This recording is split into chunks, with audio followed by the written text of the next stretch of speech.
Well, it's Margaret Carey and Tinkerbell at large. Watch out. No, not really.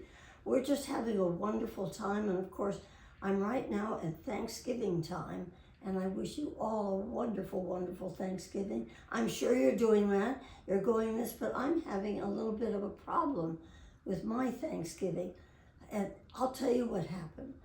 I had to go to the hospital that they're building, not very far away from me, to get another x-ray on this hand that broke, And I went late on a Saturday. They got me in a Saturday, and Robert drove me over in the big old blue. And we went in, we got it done, we came out, and Robert got in the car, and it's brand new where they're building, and there's not a sign to be seen which way to turn. Which way to turn off of this hill, and where you go, and no, of course it's North Carolina, so there are no lights. Anyway, he chose one, and realized about 10 minutes into driving that he chose a wrong one because he didn't know where he was. He says, well, I've got a highway. I'll take this highway. And he drove, and then we tried to put things together with our GPSs, which is hysterically funny. I wish you could watch us. Anyway, so it's getting dark earlier than we thought. Again, it's North Carolina. We come from California.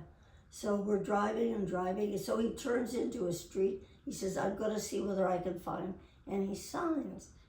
And then that street snaked around to I don't know where, and we didn't even know which direction we were going. And he has fabulous direction.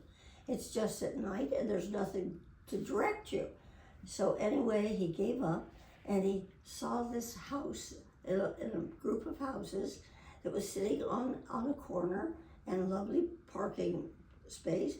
So he drove up with a car and got out of the car and went up and pushed a button. He says, wait here, I'll find out where we are.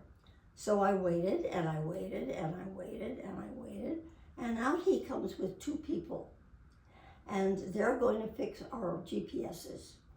Well, I said, it's dark, and you want me to look at the GPS? Forget that. So the man very kindly, I guess he's about 38, 40 years old, and he said, look, why don't I drive you back to where you need to go, because you're quite a ways away.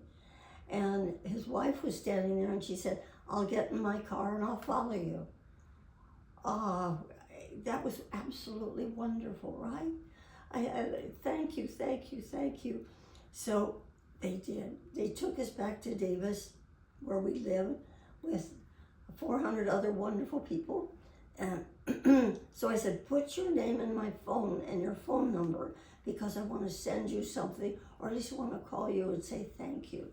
So he put it in my phone, and we kissed them goodbye. We went inside thinking that we were really blessed that we found that house. Do you think that I can find their name in my phone? Secondly, do you think I can remember what their first names were if I do find it now? So what I'm saying is, I need help.